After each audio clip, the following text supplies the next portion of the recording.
Ano ba? Wala akong pinaplanong kahit na anong masama. Tanggap ko na nangyari.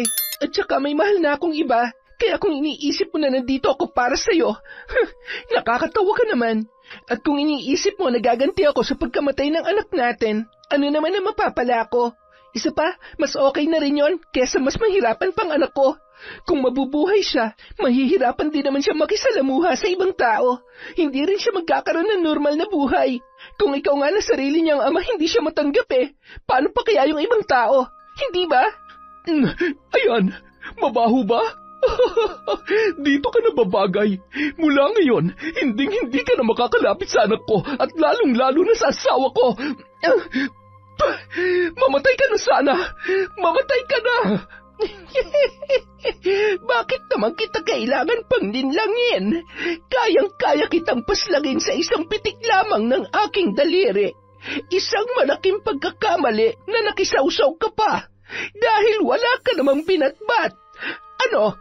Ipapatuklaw kita o pipilipitin ko ng 3 beses yung leeg mo para matuluyan ka ng hambog ka? Kung mamamatay man ako, sisiguruhin ko rin na hindi kayo magtatagumpay ng anak mo sa plano ninyo.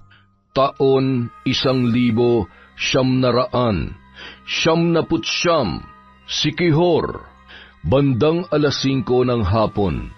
Habang nagsisiga ng mga tuyong damo sa tagiliran ng mansyon kung saan nagtatrabaho si Joseph bilang hardinero, bigla yung napalingon sa noon ay paparating na si Lara. Gumuhit ang magandang ngiti sa kanyang mga labi at mababakas ang tuwa sa mapupungay niyang mga mata. Oh, bakit pumunta ka pa dito? Nakapagdesisyon ka na ba? Tumango lamang ang dalaga at napabuntong hininga. Ibig sabihin, pumapayag ka na maging tayo? Hindi yan ang ibig kong sabihin. Ang ibig kong sabihin, hindi na pwedeng maging tayo. Joseph, mahal ko si Roderick. Nagmamahalan kaming dalawa. Lara, akong totoong nagmamahal sa'yo. Mga bata pa lang tayo, inalagaan na kita. Alam ko sa sarili ko na noon pa man, mahal na talaga kita, Lara. Oo, alam ko naman yon. Mahal din naman kita at hindi magbabago yon. Joseph, mahal kita bilang kaibigan. Handa naman ako maghintay, Lara. Alam ko na darating ang araw na magagawa mo rin akong mahalin. Si Roderick, kilala ko siya. Darating ang panahon na magsasawa at maghahanap rin siya ng bago. Hindi mo pa siya gaanong kilala, Lara. Joseph, mahal niya ako. At saka, magkakaanak na kami. Kaya mo ba siya pinipili dahil mayaman siya? Mas gwapo at... Joseph, dahil mahal ko siya at siya ang ama ng batang nasa sinapupunan ko. Mahalaga sa akin ang pagkakaibigan natin, kaya sana huwag maging dahilan to para magkasamaan tayo ng loob.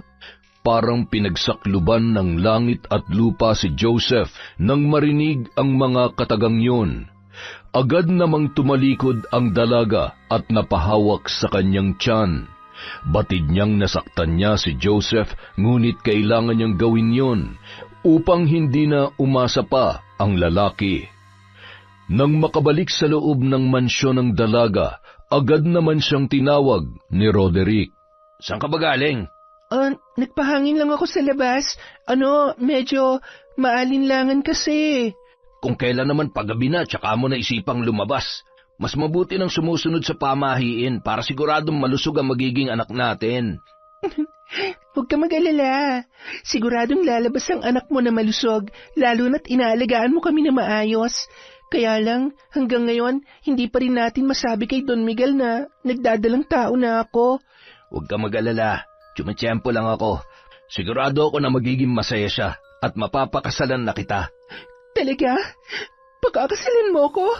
Oo naman. Magiging isang masayang pamilya tayo kasama magiging anak natin. Habang nag-uusap ang dalawa, ay siya naman pagdating ng sasakyan ni Don Miguel. Sige, papasok na muna ako sa silid ko. Sana magkaroon ka na ng pagkakataon para masabi mo na ang tungkol sa atin, para hindi na natin kailangan magtago na para bang may ginagawa tayong mali. Tumango-tango lamang ang binata at hinagkan sa noo si Lara bago tumungo sa may balkonahe para salubungin ang kanyang ama. Papa, kumusta? Panalo ho ba mga panabong ninyong manok? Oo, anak. Wala pa rin pumapalya sa mga alaga natin. Isa pa, natutuwa ako't napakaraming dumarayo. Siyempre, mas maraming tao, mas maraming kita. Tuwang-tuwa nga yung mga nagtitinda sa labas eh. Mas maraming sabungero, mas marami ang bumibili. Eh, siya nga pala, hinahanap ka ng mga kumpare ko. Hindi ka na raw nagagawi doon. Medyo marami lang ho akong inaasikaso sa opisina, Papa. Naiintindihan ko na marami kang dapat gampanan, lalo na ngayong ipinaubaya ko na sa iyo ang ating kumpanya. Pero sana naman, huwag mong kalimutan ang sarili mo. Isa pa, masyadong mabilis ang panahon. Alam mo namang samut-sari na ang maintenance ko. Huwag naman sanang mangyari na mamamatay ako na hindi ko man lamang nakakaharap ang babae na mapapangasawa mo. Gusto niyo na po ba magkapo? Abay, oo naman. Nasa wastong edad ka na at sigurado akong magiging mabuting ama ka para sa magiging anak mo kung sakali. Ano, may girlfriend ka na ba? Abay, pakasalan mo na agad. Papa, ang totoo po niyan, may gusto talaga akong sabihin sa inyo tungkol sa bagay na yan. Mayroon na ho akong kasintahan at sa ngayon ay nagdadalang tao siya. Mabait ho siya at nagmamahalan po kaming dalawa. Aba, sino maswerteng babae na yan, ha? Sa lalong madaling panahon, gusto ko na siyang makilala. Isa pa, gusto kong maikasal na kayo, lalo na't buntis na pala siya. Ay nako, makaupo nga muna at medyo nangangalay na ang mga paa ko. Balik tayo sa kasintahan mo. Taga saan at saan kayo nagkakilala? Malamang sa malamang na kay negosyante rin yan. Tama ba ko? Papa, sa tingin ko naman, hindi ko kailangan maghanap ng babae na kayang tumpasan at makipagsabayan sa pamilya natin. Ang mahalaga naman po ay magiging mabuting asawa siya at ina ng anak namin. Napakunot ang noo ng matanda at tinitigan ang kanyang anak. Teka, anong ibig mong sabihin, Roderick? Si Lara po. Siya ang babaeng tinutukoy ko. Si Lara? Yung kasambahay natin? Opo, Papa. Nasisiraan ka naman ng ulo. Hindi mo man lang babibigyan ng kahihiyan ng pamilyang ito. Ano na lamang ang sasabihin ng mga kakilala at kaibigan ng pamilya natin? Pumatol ka sa isang muchacha? Hindi mo pa kakasalan ng babaeng yon. Nasaan siya? Lara! Nang marinig ni Lara ang pagsigaw ng matanda, ay agad na lumabas yon ng kanyang silid at lumapit sa mag-ama. Habang naglalakad papalapit ay ramdam niya ang tensyon nung mga sandaling yon. Papa, buo na po ang desisyon ko. Nagmamahalan kami ni Lara. Don Miguel? Hindi mo maaaring ipilit ang gusto mo, Roderick. At ikaw naman, babae. Ang kapal ng pagmumukha mo. Pinlano mo ba ito? Anong kailangan mo sa anak ko? Pera? Magkanong gusto mo? At nang makalayas ka na sa mansyon na ito? Don Miguel, hindi ko ho kailangan ng pera. Ang kailangan ko po ay may kilalaning ama ang anak ko. Nagmamahalan ho kami. Pesteng pagmamahal yan. Hindi mo ba nakikita ang sarili mo? Hindi ka nababagay sa anak ko at kahit ano pa mangyari, hindi ko... Hindi ako makahinga. Papa, ano nangyayari sa inyo? Huwag ka mag-alala. Dadaling ka namin sa ospital. Tulong! Lara, sabihin mo kay Manong ihanda ang sasakyan. Bilis! Papa, gumising ka! Agad namang naisugod sa ospital si Don Miguel, ngunit bigong makaligtas ang matanda. Noon din lang napag-alaman ni Roderick na may malubhang sakit sa puso ang kanyang ama na matagal na nitong itinatago. Mabigat man sa kalooban ng binata, lalo na't sinisisi niya ang kanyang sarili sa pagkamatay ng kanyang amang si Miguel. Isang gabi, matapos ang libing ni Don Miguel ay lumapit si Lara sa kanyang kasintahan na si Roderick. Noon ay nasa kusina at lasing na lasing dahil sa nakakailang bote na yon ng alak. Mahal, tama na yan. Tingnan mo, ang dami mo nang nainom. Hindi pa ako lasing. Nagpapantok lang ako. Sige na, matulog ka na. Sorry, mahal. Siguro, kung hindi kita kinulit na sabihin na kay Don Miguel ang tungkol sa pagbubuntis ko, hindi sana... Lara, nakikiusap ako. Gusto ko muna mapag-isa. Kaya pwede ba wag mo munang sabayan ng kadramahan ng mga nangyayari? Hindi naman kita sinisisi ah. Ang sabi ko lang naman matulog ka na. Ano bang hindi mo maintindihan sa sinabi ko? Hindi naman sa... Sige, mauuna na akong matulog. May kirot sa puso na tumalikod si Lara. Hindi man masabi, ngunit nararamdaman niya ang matabang na pagtrato sa kanya ni Roderick mula nang pumanaw si Don Miguel. Pinilit niyang intindihin ang kalagayan ng kanyang kasintahan, lalo na at nagluluksa pa rin yun. Makalipas ang ilang linggo, ay yun na rin mismo ang gumawa ng paraan para sila ay makapag-usap at muling maging maayos ang kanilang pagsasama. Gayunpaman, hindi na nila muling napag-usapan pa ang tungkol sa kasal.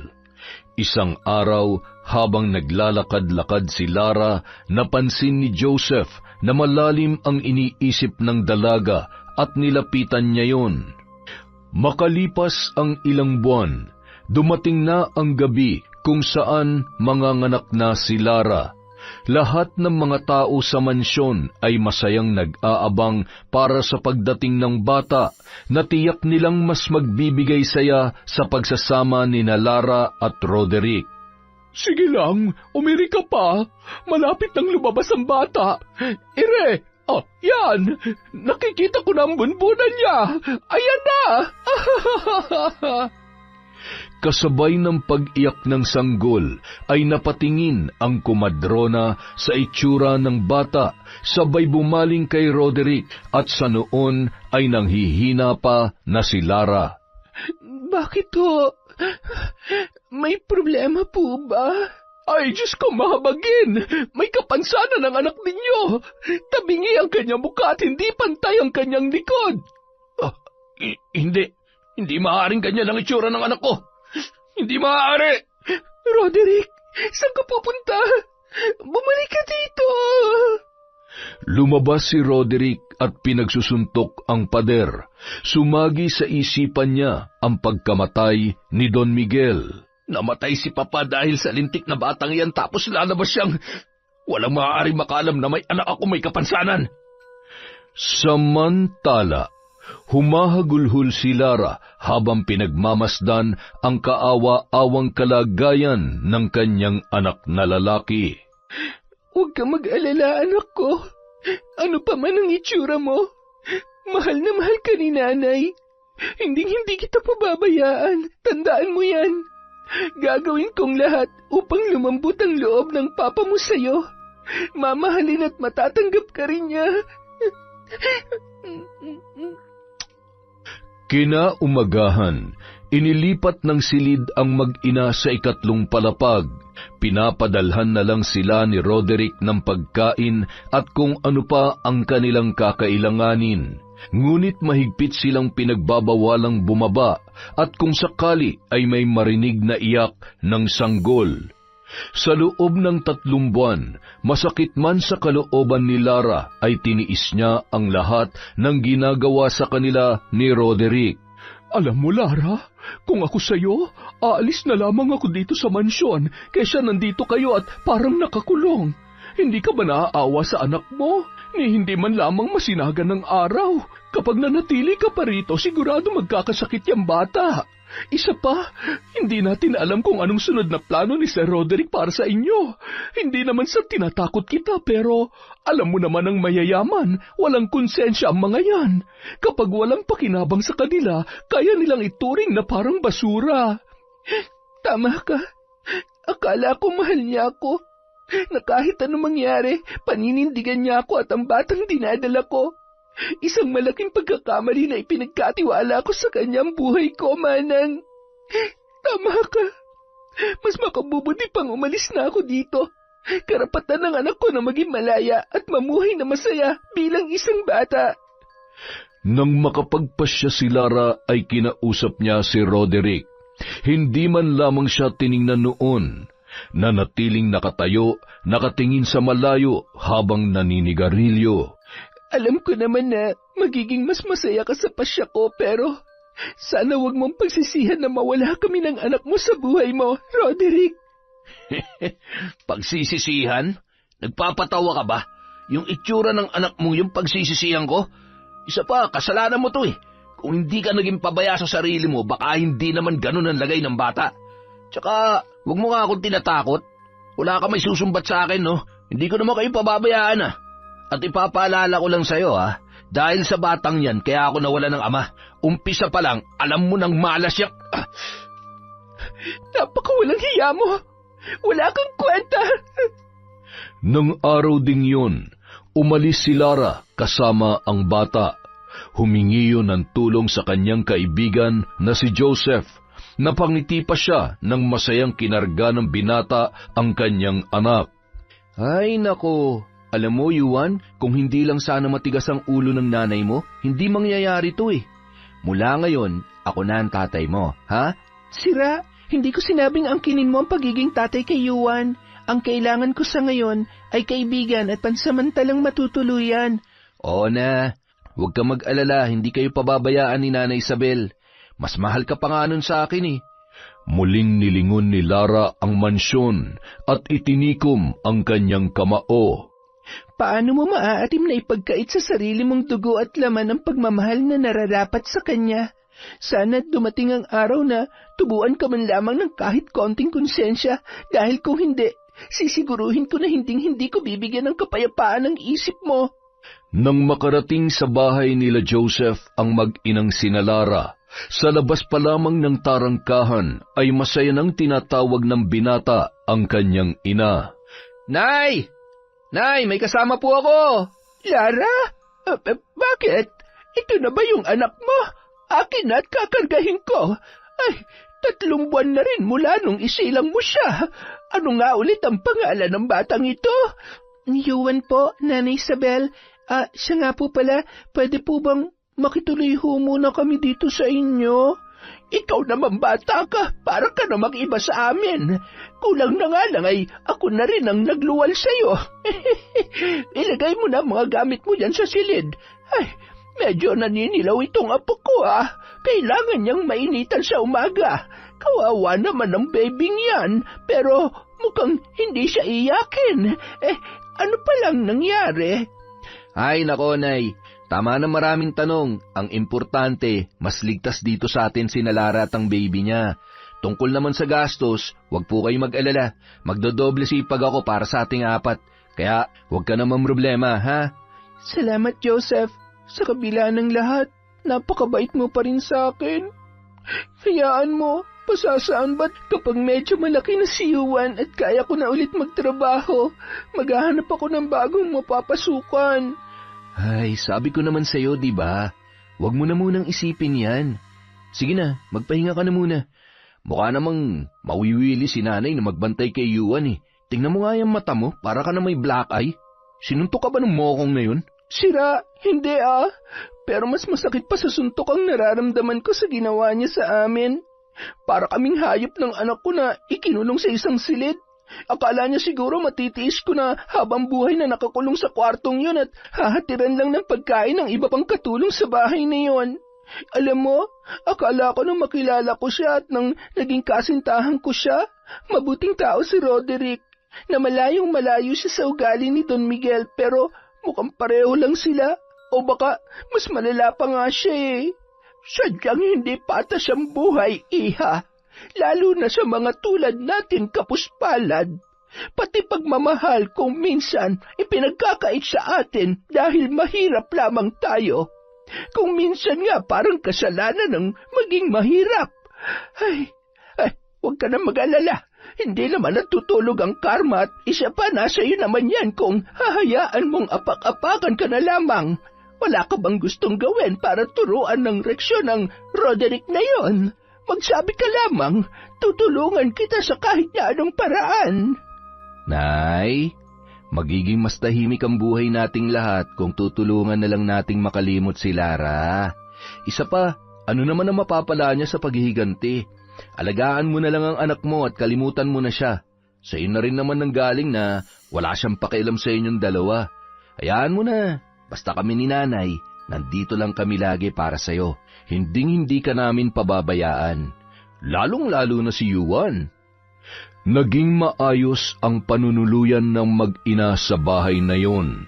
Masayang makita ni Lara na may ibang taong kayang magbigay ng pagmamahal sa kanyang anak, lalong-lalo na si Joseph. Kung maaari lang turuan ng puso, ikaw ang mamahalin ko.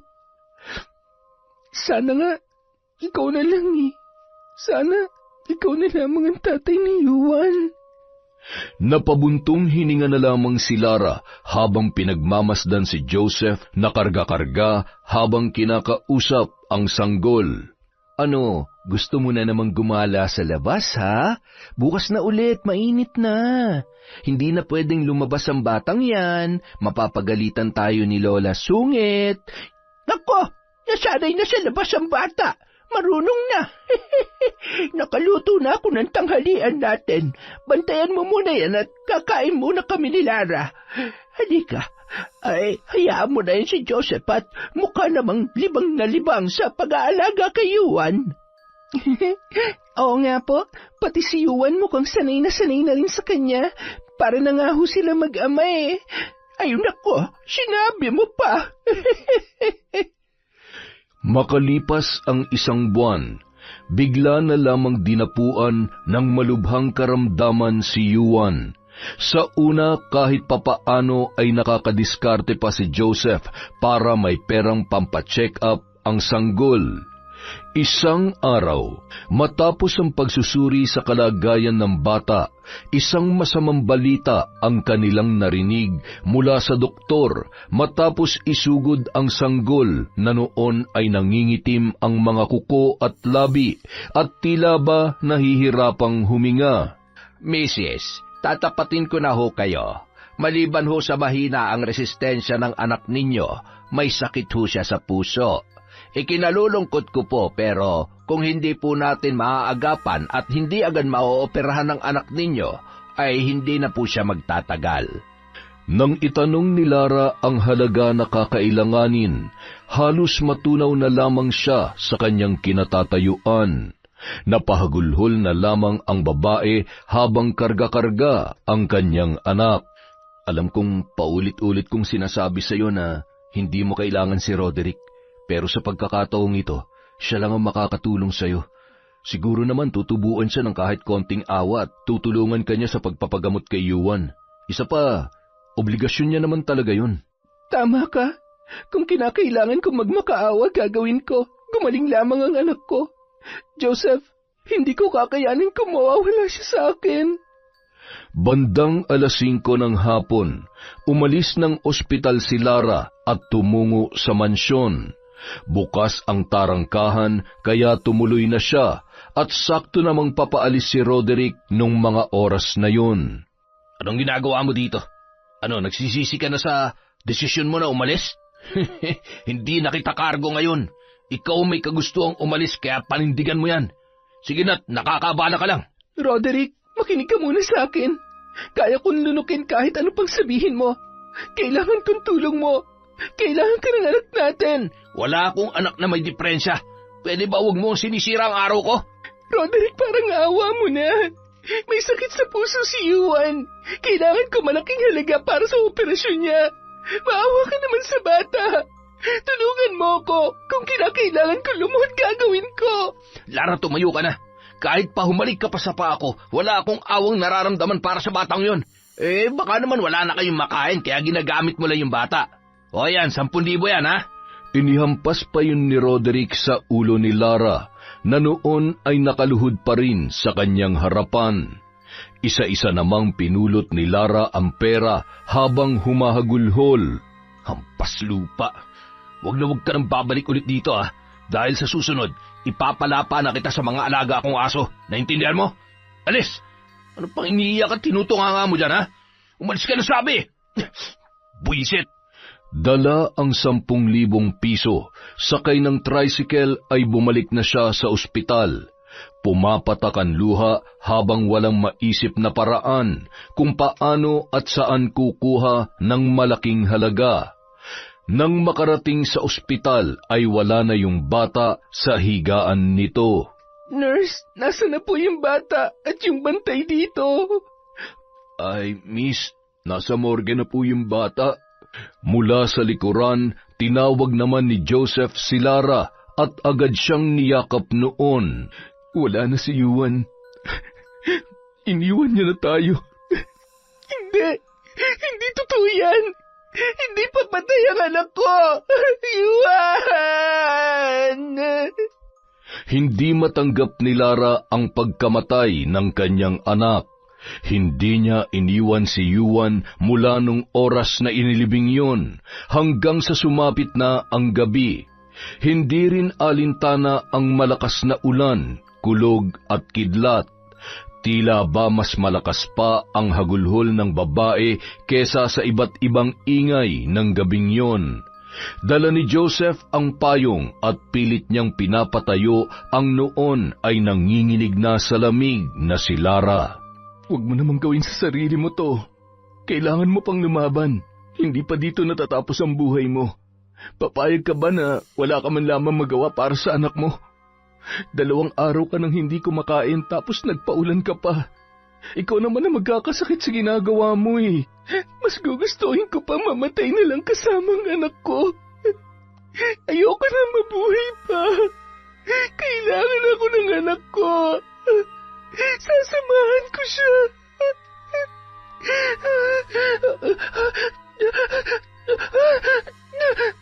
Lara, uy!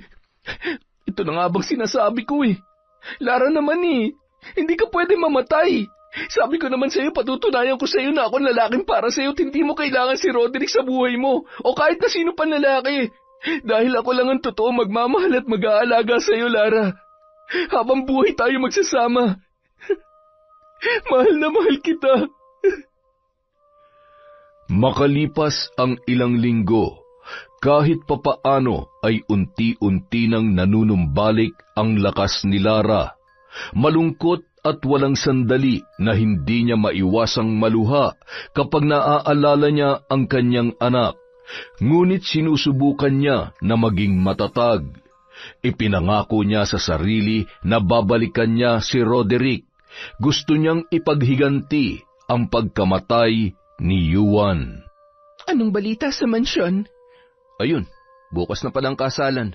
Grabe si Roderick, parang nagpalit lang ng damit kung palitan kayo ni Yuan sa buhay niya. Hindi niya kami basta pinalitan lang dahil hindi niya naman kami itinuring na parte ng buhay niya. At dahil doon, babalik ako sa mansyon na yon sa kahit na anong paraan.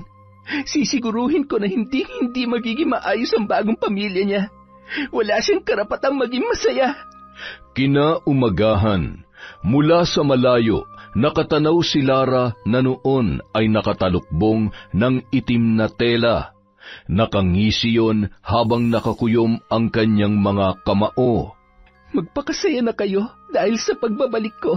Lintik lang ang walang ganti. Gagawin kong isang malaking bangungot ang pagsasama ninyo. Matapos ang 1 taon, mula nang maikasal si Roderick kay Martha na anak ng isang mayaman din na kilalang negosyante sa bayan nila, ay nagsilang yon ng isang batang babae na pinangalanan nila na Amara. Napakaganda at malusog ang bata. Naghahanap din sila ng bagong mag-aalaga dahil nahihirapan pa si Martha at wala pang gaanong alam sa kanyang mga dapat gawin. Abala naman sa negosyo si Roderick, kaya naman bibihira lamang yon makatulong sa pag-aalaga sa kanyang anak. Isang araw, habang nag-aayos si Joseph ng mga halaman sa mansyon, ay tinawag yon ni Martha. Kuya, baka naman may kakilala kayo na pwedeng mag-alaga ng bata. Yung stay-in sana. Sige ho, hahanapan ko ho kayo. May papupuntahin ho ako mamaya. Magaling po yun, tsaka mabait. Sigurado ako na magugustuhan niyo siya. At sa pagkakaalam ko, dati siyang kasambahay sa bahay na ito. Talaga? Sige, aasahan ko yan ha. Sabihin mo sa kanya, anumang oras pwede na siyang pumunta rito. Masyadong abalang sir nyo para makialam pa sa paghahanap ko ng magiging yaya ng anak ko. Bandang 6:00 ng gabi, dumating si Lara sa bahay. Halos magkasunuran lamang sila ni Roderick. Ikaw ba yung sinasabi ni Kuya Joseph? Tuloy ka. Han, siya magiging yaya ni Amara. Kilala mo raw siya, sabi ng hardinero natin dahil... Magandang gabi po, Ma'am Marta at Sir Roderick. Opo, naging kasambahay din po ako dito. Hindi ko lang ho alam kung natatandaan pa ako ni Sir. Alam niyo naman pong masyadong busy ang asawa ninyo. Oo, tama ka dyan. Siya, tumuloy ka na. Bali ang magiging kwarto mo ay yung katabi ng kwarto ni Amara para hindi ka na mahirapan pa. Sa gabi ako ang katabi niya at sa araw naman, ikaw ang mag-aalaga sa kanya. Para salitan tayo, okay ba yon?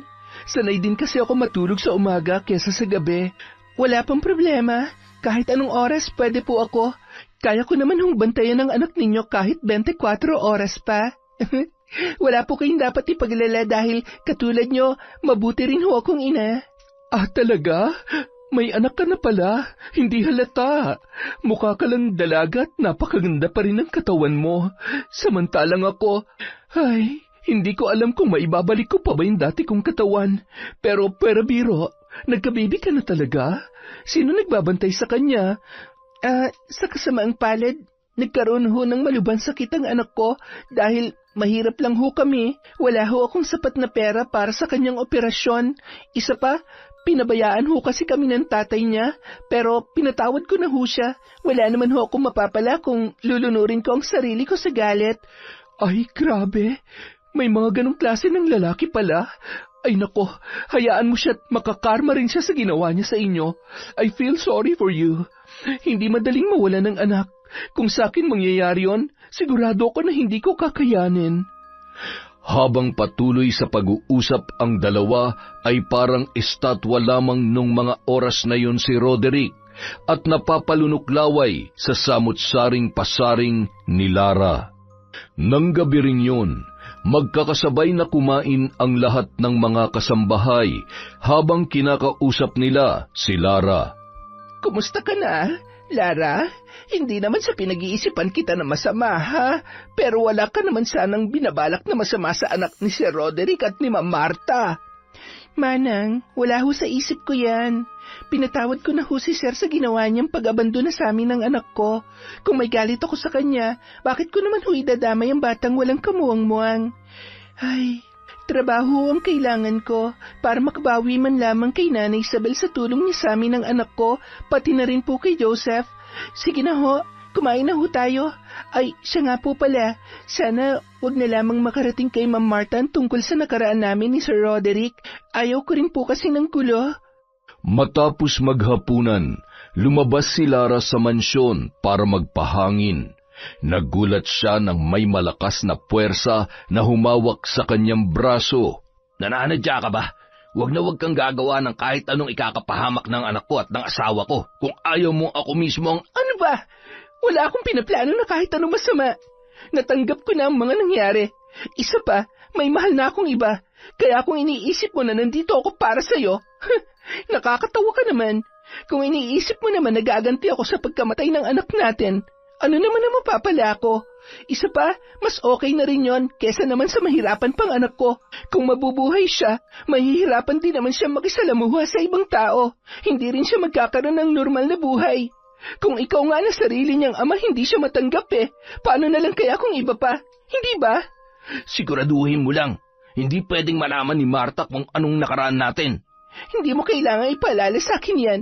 Alam kong ginagawa ko at alam ko kung saan ko ilulugar ang sarili ko. Huwag ka mag-alala. Ni Katiting wala na akong nararamdaman para sa'yo. Kaya huwag kang feeling. Isa pa hindi ka rin naman gwapo. Mapera ka lang. Mahal lang kita noon kaya mukha kang tao pero ngayon... Pwede ba manahimik ka na lang? Bitiwan mo ang braso ko. Masyado ka naman madin kung makahawak. Siguro namimiss mo na yan, no? Agad na binitawan ni Roderick ang braso ni Lara at pikon na tumalikod yun. Unang gabi ko pa lang dito mukhang nag-aapoy na ang ilong niya. Paano na lang kaya sa mga susunod na araw? Ay... Sa paglipas ng mga taon, tuluyang napalagay na ang loob ni Lara sa bata. Naging mas malapit pa yon sa kanya kesa sa sarili niyang ina na noon ay bumalik na rin sa pagtatrabaho. Hindi lubos akalain ni Lara na si Amara ang maghihilom ng sugat ng pagkamatay ng kanyang pinakamamahal na anak na si Yuan. Patuloy namang malayo ang loob ni Lara at Roderick sa isa't isa at nagbabangayan kapag may pagkakataon na sila ay nagkakausap. Ano bang pinakain mo sa anak ko para mapalapit sa'yo ng sobra-sobra? Ha? Bakit? Malamang ako nag-aalaga sa kanya. 7 taon na kami magkasama at maging sa pagtulog sa gabi. Kung gusto mo mapalapit sa anak mo, baka gusto mong tumabi rin sa amin. Happy family, ganun. Pwede ba? Huwag mo nga akong dinadaan sa pagiging pilosopo mo. Alam mo, napipikon na talaga ako sa'yo eh. At gustong-gusto na talaga kitang... Bastos ka! Bakit mo ako hinalikan, ha? Sinasabi ko na nga ba eh. Kunwari ka pang galit na galit, pero ang totoo, may pagtingin ka pa rin sa akin. Sorry, hindi ako kasing rupok tulad ng iniisip mo. Kung nakukulangan ka na sa atensyon ng asawa mo, pues, humanap ka ng iba, wag ako. Napakatanga ko. Bakit ko ba ginawa yun?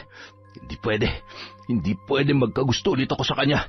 Siguradong namimiss ko lang si Martha, kaya nararamdaman ko to. Nagmamadali namang tumungo si Lara sa kwarto ng kanyang alaga. San po kayo galing, Yaya? Sabi niyo po, iinom lamang kayo ng water. Bakit po ang pula ng pisngi ninyo?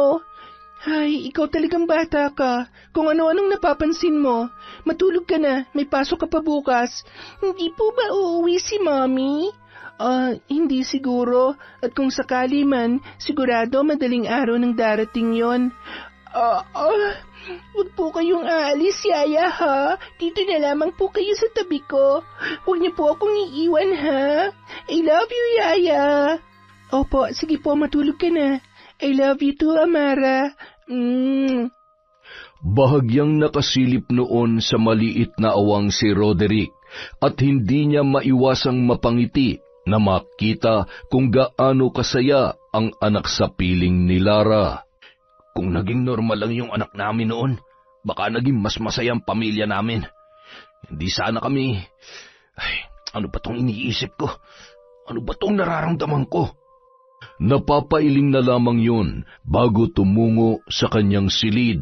Sa bawat pagpikit ng kanyang mga mata ay mukha ni Lara at mga ngiti nito ang kanyang nakikita. Isang gabi, habang mahimbing na natutulog si Amara at ang mami nito sa silid ng bata, napabuntong hininga naman si Roderick nang makitang pagod na naman si Martha mula sa kanyang trabaho. Ni hindi pa yun nakakapagpalit ng damit, nakita na lamang niya ang kanyang sarili na papunta sa silid ni Lara.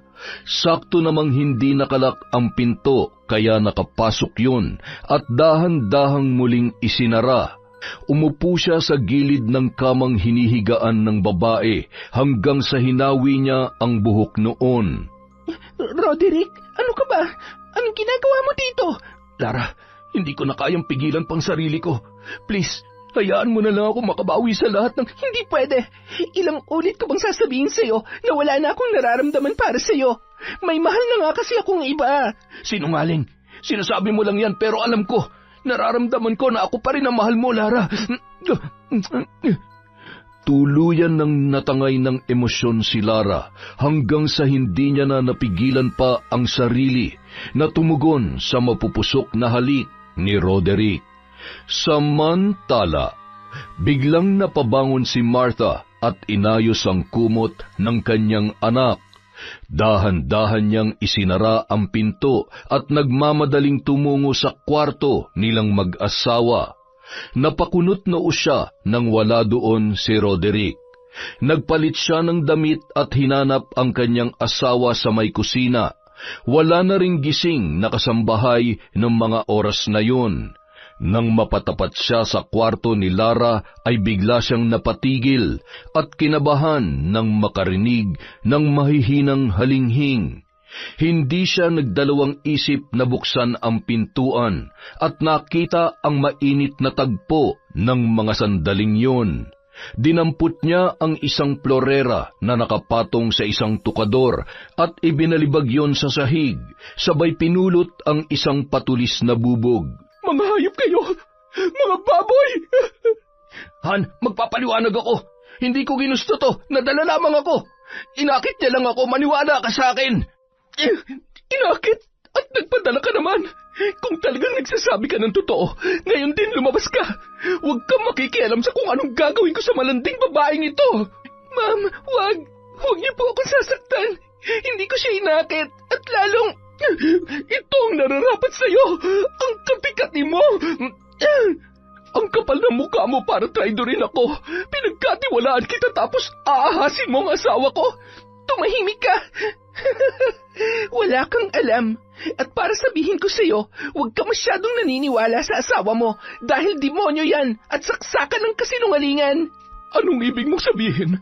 Sabihin mo sa akin ang totoo kung hindi papatayin kita. Una siyang naging sa akin. Siya ang ama ng namatay kong anak. Sinungaling! Gagawa ka pa talaga ng kwento? Si Roderick papatol sa isang cheap at hampas lupang katulad mo? Ilusyonada ka! Halika dito! Kinaladkad at dinala ni Martha si Lara sa kulungan ng mga kambing. Nagising naman ang mga katulong, ngunit walang magawa para tulungan si Lara nung mga oras na yun. Pumasok naman sa kwarto si Roderick na noon ay gulong-gulo ang isipan. Nag-iisip ng paraan upang makalusot sa kanyang kasalanan. Samantala, ayan, mabaho ba? Dito ka na babagay. Mula ngayon, hinding-hindi ka na makakalapit sa anak ko at lalong-lalo na sa asawa ko. Mamatay ka na sana! Mamatay ka na! Yun ang huling mga sinabi ni Martha bago iniwan sa maruming kulungan ang noon ay humahagulhol at hubot-hubad na si Lara. Patuloy sa paghagulhol at tumayo yun nang makita ang nakatambak na gamit sa isang tabi. Nanginginig ang kanyang kamay na punong-puno ng dugo habang dinadampot ang isang may katamtamang haba ng lubid. Kinaumagahan, pasipol-sipol pa si Joseph na tumungo sa may kulungan at napatigil nang makita ang noon ay wala ng buhay na si Lara. Lara, anong ginawa mo? Diyos ko, Lara! Lara, tulong! Lara, gumising ka! Gulat na gulat ang mga tao sa mansyon nang malaman na patay na ang babae. Dahan-dahan na naglakad si Martha papalapit sa bangkay ni Lara. Napatakip siya ng bibig at napaluhod. Hindi. Samantala, napatakbo naman si Amara kasama ang kanyang ama. Hindi man lamang nagdalawang isip ang bata na lapitan at yakapin ang noon ay wala ng buhay na si Lara. Yaya, gising! Gumising ka, Yaya! Huwag mo akong iwan, Yaya!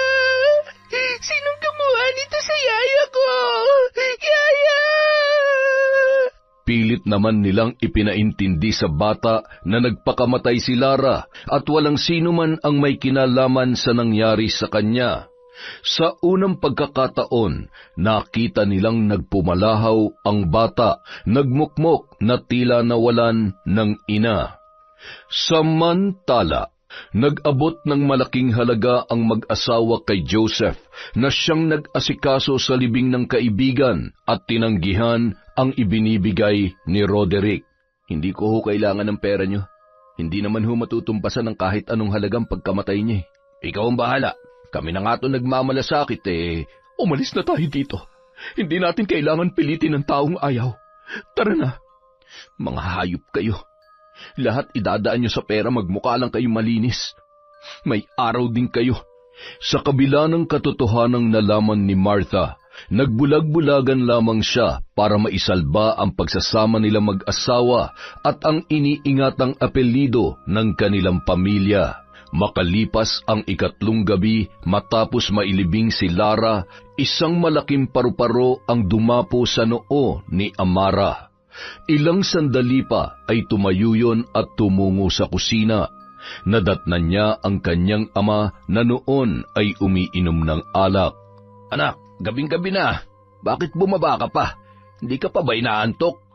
Biglang tumawa ng malakas ang bata, sabay malakas na sinagi ang bote ng alak at dinampot yun. Anak, baka masugatan ka. Bitawan mo yan. Ay, ano ba nangyayari sa'yo? Amara, wag! Sinaksak nun si Roderick at tinamaan sa may braso. Nakaturo sa nakatarak na bubog sa malalim na sugat ng ama habang humihiyaw yun sa sakit. Amara, anak, ano ba nangyayari sa iyo? Nang marinig ni Martha ang sigaw ng kanyang asawa, ay agad na bumangon yun sa kanyang higaan at nagmamadaling lumabas ng kwarto. Nakasalubong niya si Amara na noon ay napakaraming tilamsik ng dugo sa kanyang bestidang suot. Nakangisi pa rin yun at mababakas sa mata nito ang galit. Amara, anak, ano nangyari sa iyo? Bakit ang dami mong dugo? Mamamatay kayo! Mamamatay kayong lahat! Napaatras ang ginang at napatakip ng bibig hanggang sa mapahiyaw yun nang bigla na lamang nawalan ng malay ang kanyang anak, kasabay ng paglipad ng paru-paro na kulay itim. Amara, anak, gumising ka! Tulong! Tulungan niyo ako! Kahit duguan at nananatiling nakabaon ang bubog sa braso, ay agad na napatakbo si Roderick papunta sa kinaroroonan ng kanyang mag-ina. Ano ba nangyayari? Bakit may sugat ka rin? Siya may gawa sa akin nito.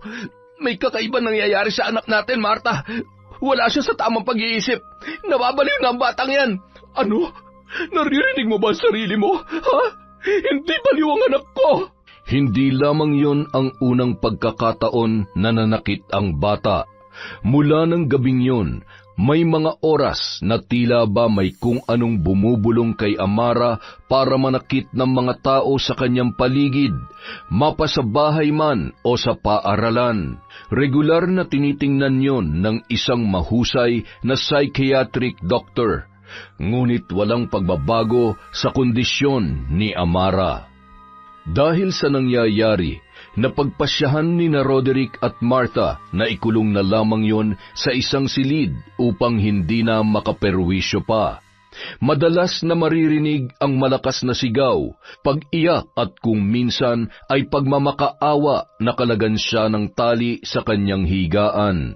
Pagsapit ng kanyang 9 na kaarawan, bigla naman nanumbalik sa normal si Amara na labis namang ikinatuwa ng mag-asawa. Nagkaroon din ng isa pang anak na lalaki sina Martha at Roderick. Naging maayos at masaya ng muli ang kanilang pamilya hanggang sa dumating ang 3 buwan bago sumapit ang 12 kaarawan ni Amara. Gabi habang natutulog na ang lahat, nagising na lamang ang mag-asawa sa malakas na pag-iyak ng bata na noon ay magtatatlong gulang na. Kinagat ni Amara ang braso ng kanyang kapatid hanggang sa bumaon ang ngipin nito sa malambot na laman ng bata. Dahil sa pangyayaring yon, muli na namang nabahala ang mag-asawa maging ang mga tao sa mansyon. Dahil sa nangyari, isa-isa na ring nagpaalam ang mga katulong sa takot na maulit na naman ang kanilang pinagdaanan. Kahit gaano katindim pagkakatali, naggagawa pa rin kalagin yon ng dalagita. Ang tanging naiwan na lamang doon ay ang matandang katulong na matagal nang naninilbihan sa pamilya ni na Roderick mula nung siya ay bata pa lamang. Pakawalan niyo ako dito! Papatayin ko kayo! Papatayin ko kayong lahat! Ma'am, alam ko ho na hindi kayo naniniwala sa albularyo, sa barang at sa kung ano-ano pa, pero wala hong masama kung susubukan ninyo. Malakas ho ang hinala ko na may masamang espiritu na sumasapi sa katawan ni Amara, kaya siya nagkakaganyan. Han, kailangan na nating kumilos at subukan maghanap ng lunas sa sakit niya. Kung ako lang ang masusunod, mas makabubuti na. Dalhin na lang natin siya sa mental hospital para hindi na tayo nahihirapan. Ay, dun siya gagaling. Wala na tayong magagawa. Kita mo naman, lalo lang siyang lumalala. Ano, hihintayin pa ba natin na isa-isa niya tayo mapatay dito? Kaya makinig ka sa akin, Martha. Dalhin na natin siya sa mental hospital. Maalagaan naman siya na maayos doon. Mental hospital? Seryoso ka ba? Hindi ako makapapayag na malayo siya sa akin. Gagawin kong lahat para gumaling si Amara. Kung kinakailangan natin puntahan lahat ng magagaling na albularyo, gagawin natin. Kailangan niyang gumaling kahit maubos pa ang yaman natin.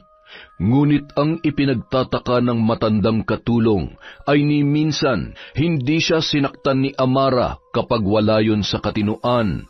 Napahawak pa ang matanda sa kanyang kwintas na animoy anting-anting. Nang gabi ring yun, matapos pakainin ng matanda si Amara ay nagulat siya nang bigla yung umiyak. Manang, tulungan niyo ako. Tulungan niyo po ako. Pagod na ako. Nung mga sandaling yon, biglang kinilabutan ang matandang katulong, lalo na nang napatingin siya sa mata ni Amara.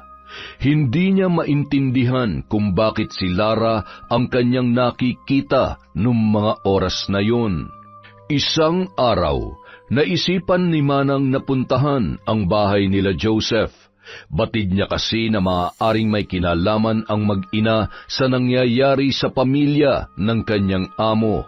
Nagulat siya nang malaman na magmula pala ng umalis yun bilang hardinero sa mansyon ay lumipat na yun ng tirahan at walang sino man ang nakakaalam kung saan na nakatira sina Joseph at ang ina nito na si Isabel.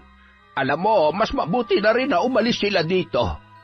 Ay, bantog sa baryong ito ang pagiging mambabarang ni Isabel. Marami na naging biktima yon. Mga salot na nagpapakalunod sa itim na kapangyarihan. Bigo nang umuwi ang matandang katulong at nagtaka naman ang mag-asawang sina Martha at Roderick kung saan nanggaling ang matanda.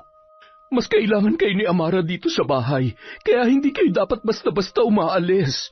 Alam niyo naman na kayo lang ang nagpapakalma sa kanya. Ay, bukas na bukas din, kailangan natin siyang turukan ng pampatulog para wala tayong maging problema sa biyahe. Sana magaling ang albularyo na pupuntahan natin.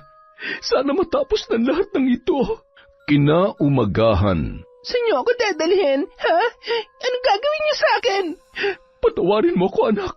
Pero kailangan gawin ni Mami to. Matapos sa pilitang turukan ng pampatulog ay matagumpay nilang naisakay sa sasakyan at dumayo sa isang liblib na lugar kung saan matatagpuan ang isang mahusay na albularyo. Ilang minuto lamang nang makarating sa nasabing lugar ay natagpuan ni Amara ang kanyang sarili na nakatali sa isang poste, napapaligiran ng kandila at mga usok na amoy kamangyan. Napasuka pa yon at tila nahihirapang huminga. Tama na! Pakawalan niyo ako! Hindi niyo ako mapapaalis sa katawan na to! Akin lamang siya! Malupit ang mambabarang na may gawa nito.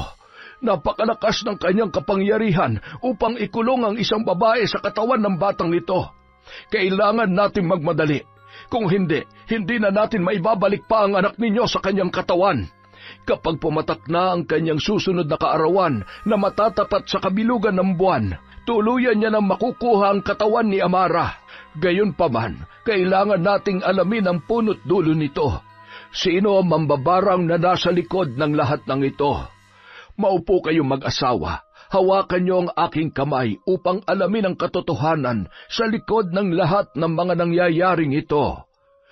Ilang sandali lamang, dinala ang mag-asawa sa nakaraan kung saan nakita nilang hinuhukay ang katawan ni Lara ng binatang si Joseph. Gagawin kong lahat para muli ka mabuhay. Hindi ko kakayaning habang buhay na mawala ka. Mabubuhay ka at magkikita tayong muli, Lara. Kailangan mo maghiganti at balikan lahat ng mga taong may atraso sa iyo. Mahal na mahal kita, Lara. Magsasama pa tayo, mahal ko. Anak, hindi tama ang ginagawa natin ito. Maraming masasaktan at posibleng mamatay kapag Wala akong pakialam. Kahit mamatay silang lahat, pagkatapos ng ginawa nila kay Lara, nararapat lang nagantihan sila. Mga wala silang puso. Ginawa kong lahat para mapasakin si Lara, pero anong ginawa nila? Silang dahilan kung bakit namatay si Lara, Nay. Pinatay nilang kaisa-isang babaeng mahal ko. Kaya gawin yun lahat. Ibalik niyo sa akin si Lara. Anak, kailangan mo na lamang tanggapin na Hindi totoo yan, Nay. Mahal niya ako. Magagawa niya akong mahalin. Nangako siya sa akin na hindi niya ako iiwan. Na darating ang araw na matuturuan niya rin ang sarili niya mahalin ako.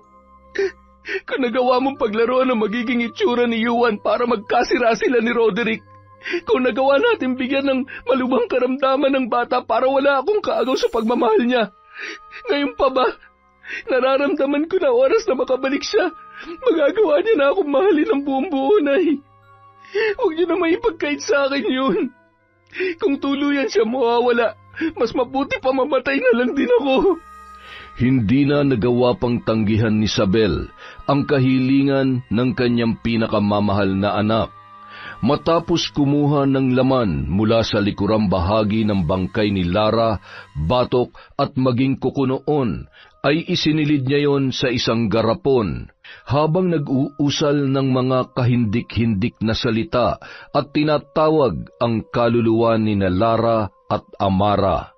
Isang ritual kung saan kailangang maikulong sa garapong nababalot ng orasyon ang dalawang kaluluwa na maaaring pumasok anumang oras sa katawan ng biktima. sa pagsapit ng kanyang 12 kaarawan, kasabay ng kabilugan ng buwan ay tuluyan niya na makukuha ang katawan ni Amara.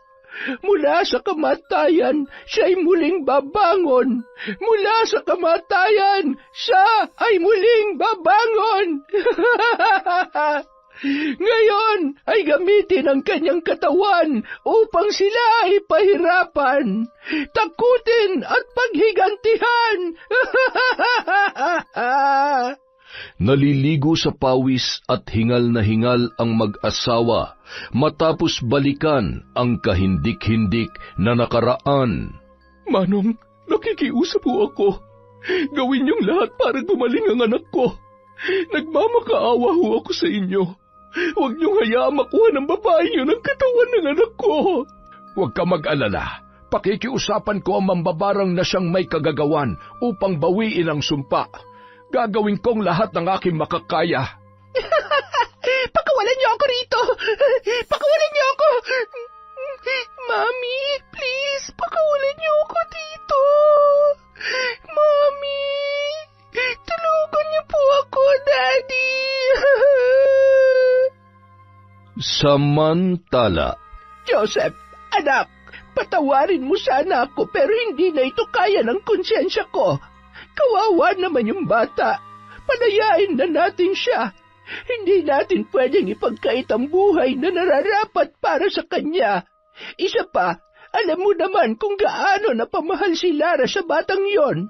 Ano na lang ang mararamdaman niya kapag... Hindi niyo pwedeng gawin sa akin, Tonay. Akin na yan. Akin na sabi. Anak, ano ba nangyayari sa'yo? Parang awa mo na. Tama na. Kapag ipinilit mo ang gusto mo, posible ang ikapahamak na maraming buhay. At isa ka rin sa... Hindi ako magdadalawang isip na saktan at itali ka. Hindi ka pwedeng gumawa ng kahit na ano para pigilan ng sumpa. Hindi ako makakapayag. Halika dito, Nay. Aray ko, anong ginagawa mo? Anak, nasasaktan ako. Pakawalan mo ako. Joseph, huwag mong gawin sa akin to. Yan ang dapat sa'yo para magtanda ka. 2 araw na lang, tuluyan na kami magsasama ni Lara at walang makakapigil sa aking mga plano. Wala! pagsapit ng huling gabi, ilang oras bago pumatak ang 12:00, masyadong malakas ang kulog at kidlat na tila ba simbolo na may masamang mangyayari sa gabing yun. Patuloy sa paghahanap ang albularyo sa kinaroroonan ng mag-ina habang nakakulong naman si Amara Sa dati nitong silid na nakakandado ang pintuan. Sa labas naman noon, palakad-lakad at hindi mapakali ang mag-asawa. Kumalma ka. Walang mangyayari masama kay Amara. Matatapos din ang lahat ng ito. Sana nga. Dahil kung hindi ko na alam kung anong mangyayari sa akin. Alam mo, kasalanan mo to eh. Kung naging responsable ka lamang sa anak ninyo, hindi sana aabot sa ganito. Ako pa talagang sinisisi mo? Hindi pa ba sapat yung nalaman natin? Sinadya ni Joseph ang lahat. Pinaglaroan kami ni Lara ng lintik na mambabarang niyang ina.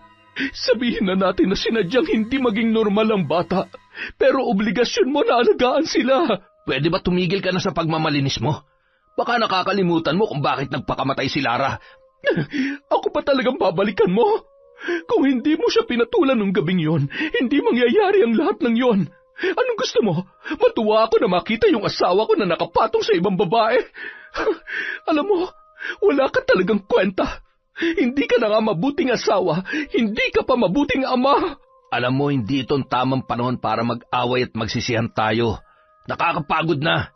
Tao lang ako, Marta. Lahat na nagawa ko sa nakaraan, lahat na mga pagkakamali ko, pinagsisihan ko na. Kaya nakikiusap ako, tama na. Hindi lang naman ikaw nahihirapan sa mga nangyayari. Samantala, nadatnan ng albularyo sa isang bahay sa gitna ng masukal na gubat. Ang noon ay nagsisimula ng isagawa ang huling ritual upang maisakatuparan sa gabing yon ang sumpa. Demonyo ka! Itigil mo na ito kung ayaw mong itara ko sa dibdib mo ang punyal na ito! Masyado kang mapangahas para pumasok sa bahay ko.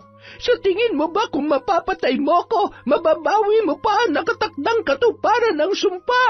Isa kang hunghang! Huwag ka na magpanggap na matapang dahil alipin ka rin ng takot, hindi ba? Isang makapangyarihan na sunod-sunuran sa maling kaisipan ng sarili mong anak. Paano mo matatawag ang sarili mo na magulang, ha? Kung gusto mo pang umuwi ng buhay, huwag kang makikialam sa ginagawa ko at sa buhay naming mag-ina. Umalis ka na! Narinig mo ko? Ang sabi ko, umalis ka na! Hindi ako aalis dito hanggat hindi mo binabawi ang sumpa! Talagang gusto mo ng matinding laban, ha? Sige, pagbibigyan kita! Biglang yumanig ang lupa matapos mag-usal ng mga salita si Lola Sabel, at mula roon ay naglabasan ang 3 ahas. Hindi mo ako malilinlang! Bakit naman kita kailangan panglinlangin? Kayang-kaya kitang paslangin sa isang pitik lamang ng aking daliri. Isang malaking pagkakamali na makisawsaw ka sa amin dahil wala ka namang binatbat. Ano? Ipapatuklaw kita o pipilipitin ko ng 3 beses yung leg mo para matuluyan ka ng hambog ka. Kung mamamatay man ako, sisiguruhin ko rin na hindi kayo magtatagumpay ng anak mo sa inyong plano. Agad na tinakbo ng albularyo ang isang garapon at binasag yon. Sabay binindisyonan ng benditadong tubig. Wag! Anong ginawa mo? Hindi kailangan manaig ang kasamaan, tanda. Ano pang hinihintay mo? Ipatuklaw mo na ako dyan sa mga alaga mo kung ayaw mong gawin ko silang bato. Saksakan ka ng yabang! Hindi ka na makakalabas ng buhay dito! Sige, aking mga alagad, tuklawin ang pakialamerong albularyo. Kung mamamatay man ako sa gabing ito, isasama kita. Hinila ng albularyo ang matanda hanggang sa mapahigayon sa lupa. Hoy, anong balak mong gawin sa akin? Pagsasamantalahan mo ako? Baliw, kahit anong mangyari, hindi ako papatol sa gurang na katulad mo. Matapos hawakan ng mahigpit sa leeg, ay tinakpan ng albularyo ang ilong nito gamit ang kanyang kamay.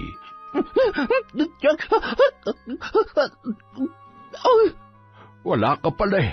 Ay, ngayon sisiguruhin ko na tuluyan ka na makakawala sa pagiging mambabarang.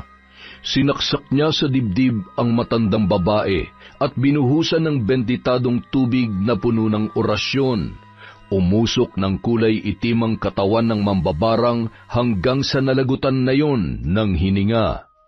Bago naman bumangon ang albularyo ay bigla na lamang nanikip ang kanyang dibdib, sabay tingin sa tuklaw ng ahas na ngayon niya lamang napansin. Gayon din ang dugo mula sa saksak ng kutsilyo sa kanyang tagiliran. Napangisi pa yon kahit ramdam niyang hindi na siya makakalabas ng buhay sa bahay ng matandang mambabarang. Sa kabilang banda, natigil ang pagbabangayan ni na Roderick at Martha nang marinig ang tila na basag na bagay mula sa silid ng kanilang anak. Nang buksan nila ang pinto ay basag na ang salamin ng bintana at wala na roon si Amara. Kailangan natin siyang hanapin. Bilisan mo! Sa sementeryo kung saan nakalibing si Lara, doon naghihintay si Joseph. Masaya siyang lumingon nang marinig ang boses ng babae na kanyang pinakamamahal. Nakabalik ka na. Lara, na ipaghiganti na kita sa mga kawalang hiya nila sa'yo. Ngayon, siguro naman ay alam mo na ako lang ang totoo nagmamahal sa'yo, Lara. Tara na, umalis na tayo at baka may makakita pa sa atin dito. Hinihintay na tayo ni nanay sa bahay. Hindi na nakapagsalita pa si Lara nung mga oras na yon, na tila ba naninibago at naguguluhan sa nangyayari. Joseph, tama na. Palayain mo na ako. Gusto ko na makasama ang anak ko. At saka, ba't nasa loob ako ng katawan na to? Anong ginawa mo? Kung nakalibing na ang katawan ko sa sementeryo, kanino ang katawan na to? Kay Amira. Pasensya na pero ito lang ang tanging paraan para mabuhay ka. Ano? Anong ginawa mo kay Amira? Pinatay mo ba siya? Anong ginawa mo? Nagagalit ka? Hindi ka ba masaya na magkasama na tayo ulit? Sinaktan mo ang alaga ko. Hindi ko pwedeng idamay ang bata. Mahal ko si Amira. Mahal ko siya. Tanggalin mo ako rito. Hindi na ako makakapayag na talikuran mo pa ako ulit. Kaya sa ayaw at sa gusto mo, sasama ka sa akin. Hindi ako sasama sa'yo. Palayain mo ako sa katawang to, kung hindi ako mismo papatay sa'yo. Hindi mo pwedeng gawin sa akin to. Kay tagal kong hinintay ang sandaling to. Akin ka lang, Lara. Akin ka lang at ang bagong katawan mo. Sabi ng bitawan mo ako eh. Halos mamilipit sa sakit si Joseph dahil sa tadyak na yon ni Lara. Hindi siya makapaniwala kung bakit napakalakas ng pagkakatadyak ni Lara na noon ay nasa katauhan ng dalagang si Amara. Hinawakan niya sa leeg ang lalaki at sinakal yun habang humahalakhak at nanlilisik ang mga mata. Papatayin kita! Wag! Dumampot na may katamtamang laki ng bato ang dalaga at walang pakundangang binasag ang bungo ni Joseph. Punong-puno ng dugo ang kanyang kamay at bestida na suot-suot. Kailangan ko makaalis sa katawan na to. Anong gagawin ko? Samantala, nung mga oras na yon, magkasama sina Martha at Roderick sa gubat. Pati na rin ang mga pulis at opisyal ng barangay na tinawagan nila para tumulong na maghanap sa kanilang panganay na anak na si Amara. Amara! Anak! Nasaan ka? Amara! Amara! Mas makabubuti siguro kung maghiwa-hiwalay tayo para mahanap natin siya. Sige sir, mag-iingat ho kayo. Masyado malaki tong gubat. Maaari rin hong may mga patibong para sa mga hayop at may mga bangin kaya magdoble ingat tayong lahat. Naghiwalay na rin ang mag-asawa hanggang sa makita ni Martha ang kanyang anak na nakaupo sa may malaking ugat ng kahoy. Gulong-gulo ang buhok at sa pagtama ng flashlight sa katawan nito ay nakita niya ang mga dugo. Nanginig sa takot ang ginang, ngunit nilakasan niya ang kanyang loob na nilapitan ang kanyang anak. Nang makalapit ay itinuro ng dalaga ang wala ng buhay na si Joseph. Napasigaw si Martha sa takot na makita ang basag na muka at bungo ng lalaki. Anak, anong ginawa mo? Bakit mo siya pinatay? Tama na anak, bumalik ka na sa amin. Makinig ka kay Mami. Mahal na mahal kita. Mami, tulungan mo ako, Mami. Dahan-dahan inihakbang ang kanyang mga paa at lalapitan sana ang kanyang anak, nang bigla namang nawala yun sa kanyang paningin. Walang direksyon na nagtatakbo si Martha para muling hanapin si Amara, hanggang sa makarating siya sa may bangin at patuloy na tinatawag ang pangalan ni Amara. Makalipas ang ilang sandali, napalingon ang ginang nang muli siyang tawagin ng dalagita habang nakangisi at humahalakhak. Itinuro siya at nanlilisik ang mga mata noon. Hawak noon ang isang matibay na kahoy na katamtaman ang haba at patusok ang dulo. Ikaw ang dapat mamatay! Papatayin kita! Huwag ka lalapit sa akin! Anak, huwag mo akong sasaktan! Nag-agawan ng mag-ina sa hawak ni Amara at nagtagisan ng lakas, hanggang sa pareho silang nagpagulong-gulong pababa sa bangin. Kinaumagahan, duguan at punong-puno ng galos ang katawan na nakuha ng mga pulis ang mag-ina. Kapwa humihinga pa, ngunit wala pa ring malay. Agad na dinala yun sa ospital at binigyan ng lunas ang kanilang mga sugat. Makalipas ang 3 araw, nagising na si Amara. Hawak ng kanyang ama ang mga kamay nito. Daddy, ano po nangyari?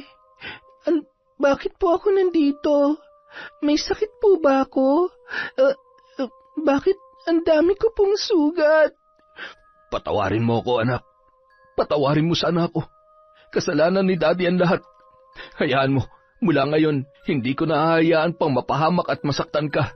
Babawi si Daddy sa lahat ng pagkakamali niya at pagkukulang. Ha? I love you, anak.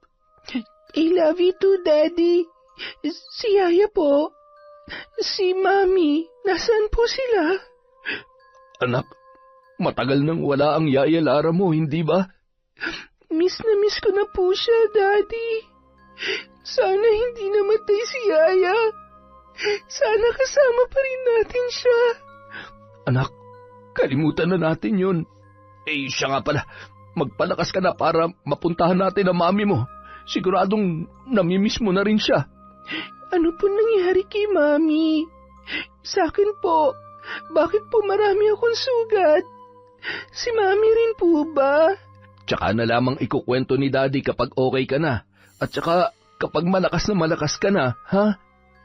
Tumango na lamang ang bata at tumingin sa kanyang paligid. May nakita siyang paru-paro na pinaghalong kulay itim at puti ang nakadapo sa kortina sa silid na yon. Hindi niya maiwasang mapangiti na animoy masaya siyang makita ang naturang nilalang. Makalipas ang 2 linggo, nanumbalik na sa normal ang buhay ng mag-anak. Bagamat bakas pa rin ang mga galos ay bumalik na ang lakas ng mag-ina. Bumalik naman sa pagtatrabaho si Roderick upang ibangon ang mga napabayaan niyang ibang negosyo dahil sa mga sunod-sunod na problema na kinaharap ng kanilang pamilya. Masaya rin siya na nang matapos ang mga problema ay lalong naging mas matibay pa ang pagsasama nilang mag-asawa. Napagkasunduan rin nila na mag-focus na lamang si Martha sa pag-aalaga ng mga bata, lalo na't iisa na lamang ang kanilang kasambahay. At nais rin ni Martha na maglaan ng sapat na oras para sa kanyang 2 anak, gayon din sa kanyang asawa. Han, alis ka na? Anong oras ka uuwi? Ipinagluto kita ng lunch mo. Ikaw? Ipinagluto mo ako? Kailan ka pa natuto magluto, ha? Ikaw naman, hindi lang ako nagluluto dahil may iba akong ginagawa. Pero marunong ako. Tsaka isa pa, tinutulungan naman ako ni Manang. Sige na, mag-iingat ka sa pagmamaneho, ha? Ang sweet naman ng misis ko. Baka masanay na ako nito. Sus, edi masanay ka na. Wala namang masama dahil asawa mo ko, diba? Sinundan pa ng tingin ni Martha ang kanyang asawa hanggang sa makalabas yon ng tarangkahan. Masayang-masaya ang mukha noon na tumungo sa loob at inasikaso ang almusal ng kanyang mga anak. Napapatingin naman ang matandang katulong sa kilos at pananalita ni Martha, lalong-lalo na sa paraan ng pag-aalaga niya sa mga bata. Napangiti na lamang si Manang, lalo na't nakikita niya kung paano ginagampanan ng kanyang among babae ang pagiging mabuting ina at asawa nito. Napakatibay niya para hindi sukuan ang kanilang sumpaan ni Sir Roderick. Gayon din ay pinili niyang gawin kung anong nararapat para sa kanyang mga anak. Naalala naman ni Manang ang nabalitaan niyang nangyari kina Joseph at sa nanay nito. Gayon din ang nakakalungkot na sinapit ng albularyo na tumulong sa kanila na mapawalang bisa ang sumpa. Samantala, isang gabi, galing sa labas si Martha, bitbit ang isang kulay itim na bag. Nagmamadali yung umakyat at pumasok sa isang silid. Palingon-lingon na tila ba may kung anong itinago roon. Ilang minuto rin ang lumipas bago siya lumabas. Nang makita yun ni Manang ay agad niya yung tinanong, May hinahanap po ba kayo? Maalikabok po dyan. Sana'y inutos nyo na lamang po sa akin. Manang naman, libre magpahinga at hanggat kaya ko, ako ang gagawa. Hindi naman pwedeng lahat ay iaasa na lamang namin sa'yo. Ano po bang hinahanap ninyo? Nakuha nyo po ba? Wala ho. Sa tagal ko na kasi rito ay hindi pa ako nakakapasok dyan, kaya ayun, mga lumang gamit at paintings po pala. Sige Manang, sandali lang ho at may tumatawag. Hello? Yes? Asawa niya po ito. Bakit ho? Ano? Hindi maaari. Hindi totoo yan. Ano po nangyari? Bakit ho kayo umiiyak, ma'am? Nasa ospital ang asawa ko. Naaksidente siya. Talagang masamang damo, ha? Hindi yun ang balitang inaasahan ko. Kung sana dinala nyo na sa punerarya, mas masaya pa ako. Manang, ikaw munang bahala sa mga bata, ha? Nagmamadali yung umalis para puntahan sa ospital ang kanyang asawa. Hindi man napuruhan ay paralisado naman yun at hindi na makapagsalita pa. Gayunpaman, matyaga niyang inalagaan si Roderick. Isang gabi, sakay ng wheelchair, nagulat na lamang si Roderick nang biglang umandar ang kanyang kinauupuan kahit walang tumulak nung mga sandaling yun. Hanggang sa makarating siya sa may hagdanan, pilit yung sumisigaw ngunit wala ni katiting na boses ang lumalabas sa kanyang bibig. Narinig na lamang ng mga kasama niya sa bahay ang malakas na lagabog at ng kanilang lapitan ay nagkikikisay na yon at naliligo sa sarili niyang dugo. Han? Daddy? Daddy, gumising ka! Daddy! Bakit mo kami iniwan? Han?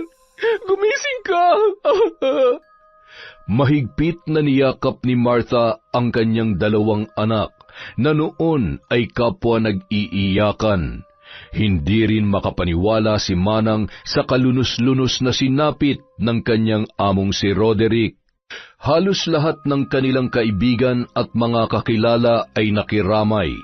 Todo suporta naman ang mga magulang ni Martha na nangakong hindi pababayaan ang mag-ina na labis naman na ipinagpapasalamat nito. Nang araw ng libing, sumabay ang masamang panahon. Malakas ang ulan, hangin at gayon din ang kulog at kidlat. Basang-basa ang lahat ng nakipaglibing.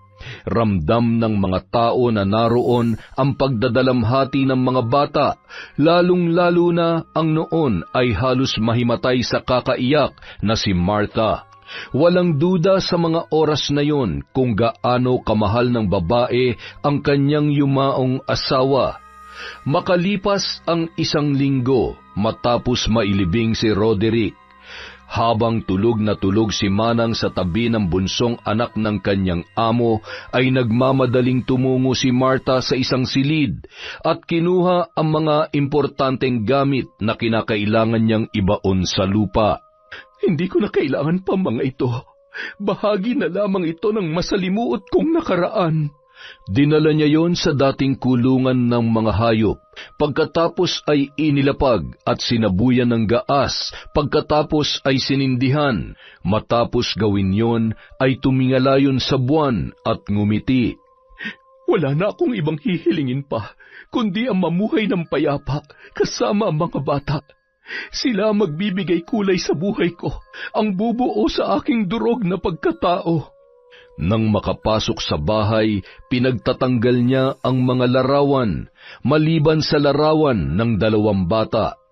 Nagising naman si Manang at agad na patanong kung bakit kailangan tanggalin ang mga yon. Nalulungkot lamang ho ako kapag nakikita ko ang mga yan. Pasuyo na lamang ho, Manang. Kahit bukas na at alanganing oras na. Sige na ho, pumunta na kayo sa silid ninyo at ako nang bahala sa mga bata. Sa paglipas ng ilang buwan, sa pagsapit ng 30 kaarawan ni Martha, nagulat ang kanilang katulong dahil wala man lamang ni isang bisita. Hindi rin yun nagpaluto ng mga paborito niyang pagkain. Ni lumabas para magsimba ay hindi nun ginawa. Abala lamang yun na nakaharap sa mga papel at computer. Inaaral niya ang trabahong naiwan ng kanyang asawa. Sa katunayan, kailangan niya pang mag-hire ng private coach na magsisilbing gabay sa pamamalakad ng negosyo na iniwan ni Roderick. Ma'am, nakalimutan niyo po yata sa dami niyong ginagawa. Happy birthday po. Ano pong petsa ba ngayon? Ay, oo nga. At 13 na pala. Nakalimutan ko nga talaga. Mabuti pa siguro kumain na lang tayo sa labas. Magbihis na kayo, pati na rin ang mga bata.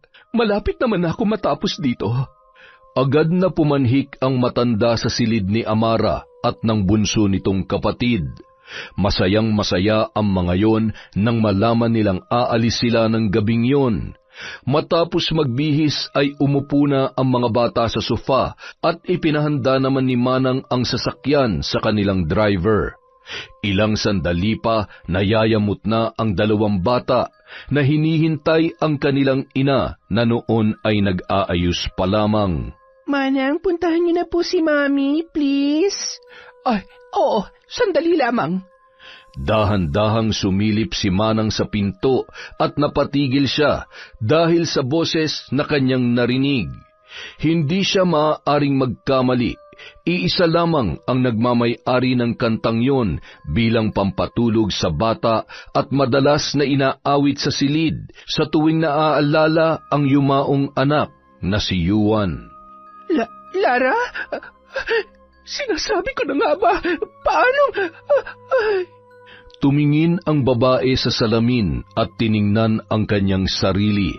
Sabay nilingon ang noon ay wala ng buhay na matandang kasambahay. Binigyan nila ng maganda at maayos na libing ang matanda. Hinding-hindi makakalimutan ni Lara ang kabutihan ng puso noon. Maraming salamat, Manang. Ngunit, babaunin mo na sa hukay ang sikretong nalaman mo. Hindi kita makakalimutan. Yon! Grabe, kakaiba yun ah. Ang ganda pang pelikula na naman. Dahil dyan, meron tayong shout out. Hello po kay Mel Santarita. Hi po kay Belen Malbas, kay Ruby Rose, kay Desiree De Los Santos. Shout out kay Josie Aniban, kay Estela TV. Hi kay Cute Survivor from Japan, kay Rohel De Flor. Hi po kay Ami Viray. Shout out kay Helen Flores, kay Charlene Gumansing, kay Anthony Lianeta, kay Acer D. Hello po kay Yak Queen. Shout out kay Raimundo Gatmen from Milan, Italy. Hello po kay Pureza Tagiwalo, kay OFW TikToker, kay Lilibeth Alfaro, kay Leonie Del Rosario, kay Aleli.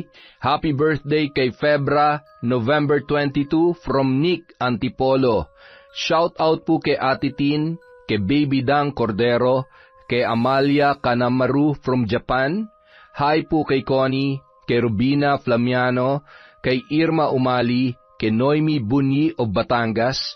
Shout out kay Rose Ann Mara, kay Cassandra Cory, kay Larcy Molina, kay Ami Bug, kay Josephine Marcaida, kay Cherry Mukbanger ASMR, hi din po kay Aurora Buenavista, kay Dimple Siumi, kay Chrisjel Mamado, sa Gana Gana family at happy 47th birthday kay Frederick Ganagana ng Teresa Rizal. Mabuhay po kayo boss hanggat gusto nyo. Hi sa Rotoni family from Rizel, Rotoni. Hi din po kay Merly Villamor. Hi kay Kane Third Lang Vlog of Katungan 4th Sibalom Antique. Hi din po kay Josefina Fuelias, kay May Espiritu, kay Celia Tolentino, kay Chander de Guzman, kay Carlota Gonzalez. Hi kay King from Mami Jonaline Navales. Hello din po kay Angeline Asnilo, kay Mercy Grace Sioting, kay June Mateo, Jeffrey Valdez, Rosalyn Gumok, Christine Victorino, at Nita Molina from UAE. Mag-ingat po kayong lahat kung nasaan man kayo at magpahinga po tayo kapag merong panahon. Maraming salamat po sa walang sawang pagsuporta sa Kwentong Enteng.